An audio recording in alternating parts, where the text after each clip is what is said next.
Coach, nous sommes à J-2 du départ au Gabon. Quel bilan vous pouvez nous faire de ce stage à Marbella? Bien, globalement, je crois surtout la circonstance était pratiquement idéale. Parce que notre terrain d'entraînement était d'une excellente qualité. L'hôtel où on est d'une grande qualité. Donc les circonstances ont été parfaites. Maintenant, on a toujours des petits problèmes, de petites blessures. Mais Assaid il commence à aller mieux. Il va commencer à faire du vélo demain. C'est pas un problème qui va mettre sa canne en danger. Donc c'est déjà une bonne nouvelle. Pour le reste, après le match d'hier, qu'on a quand même gagné, qu'on est content de l'avoir gagné. Il y a toujours des petits bobos et le jour après un match comme ça, l'entraînement c'est un peu, tout le monde est un peu fatigué. Mais je suis sûr que demain, parce qu'on va faire un match d'entraînement contre Bâle, de nouveau je crois qu'on va voir une équipe qui aura plein d'envie. Justement, quels enseignements vous avez tirés de cette rencontre face à Zurich hier? Et je crois qu'on a joué c'est peut-être un peu paradoxal, mais je trouve qu'on a joué une bonne première mi-temps, malgré le fait qu'on n'a pas marqué un but et qu'on a reçu un but en première mi-temps. Je trouve que c'était bien, c'était valable. Il y avait une bonne circulation de ballon en première mi-temps. Il y a eu plusieurs occasions de but que malheureusement, il nous a manqué un peu de réussite. Et en deuxième mi-temps, moi je trouve que c'était un peu moins bon. Certainement aussi avec les changements, les joueurs qui rentrent sur le terrain, ils ont besoin d'une dizaine de minutes pour se mettre dans le bain. Et puis ce sacré Hadji qui en 20 minutes ou en un quart d'heure, il marque 3 goals, donc c'est bien. Quel sera l'objectif de la rencontre de demain face au FC Bâle? Bien, de donner l'occasion à ceux qui n'ont pas eu la possibilité de se montrer, de le faire demain.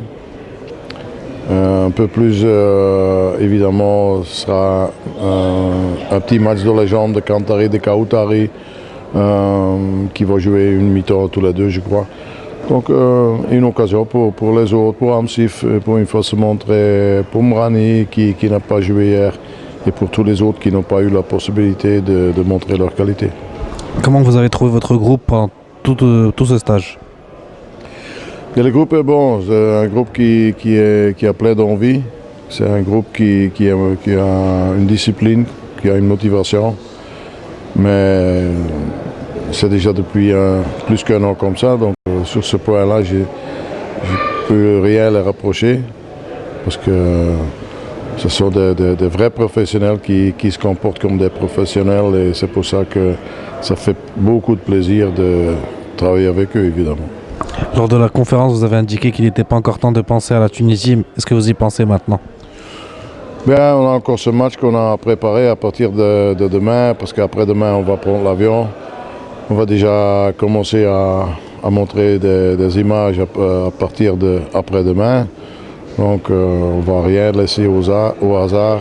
Je veux que mes joueurs qui vont commencer le match, ils connaissent très très bien leur opposant personnel qu'il va avoir contre lui, ses points forts, ses points faibles, parce que cela peut nous aider. Et tu peux seulement le savoir en montrant des vidéos, quoi. Ici, nous avons vu une grande ferveur des supporters marocains. On sait qu'il y a une grande ferveur autour du monde. Quel message vous aimeriez leur faire passer à ces supporters? Bien, continuer à nous encourager de cette manière, parce qu'il a fallu la sécurité et la police pour pouvoir rentrer au bus. Et à moi, personnellement, ça me fait beaucoup de plaisir. Parce qu'il vaut mieux que tu dois te battre un petit peu pour rentrer dans le bus, que tu as tout le temps pour rentrer et il n'y a personne qui t'attend devant le bus. Donc moi, ça me fait chaud au corps. Et à coup sûr, peut-être les joueurs un peu moins de temps en temps, puisqu'ils ont joué un match, ils sont fatigués, ils veulent rentrer. Mais de l'autre côté, ils sont toujours contents du fait qu'il y a tellement de fans, tellement de spectateurs qui viennent nous encourager. Merci beaucoup, coach.